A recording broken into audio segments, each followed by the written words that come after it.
nhớ rong ít trọng phong gì mong số lần số tù nữa của tuần chỉ tê tua sao tê chờ nó chỉ bỏ cho trong bỏ chuột nó ilu rong xử lý ilu rong xử lý ilu đồ xanh tê chờ lò nữa mua cho bỏ chuột rong cầu y rong lý cho tin nành và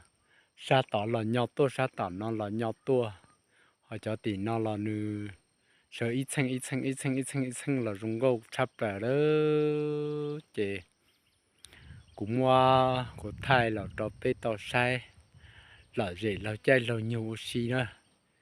chị nó là làm đồ bỏ hoa thế chị họ nói chị rung gâu chắp lại đó cho trông rồi nè thì nhưng giờ ít phải rung chắp lại đó chị Thái là cho bê sai cho trông thì cho trông bao chuẩn là ít rồi nữa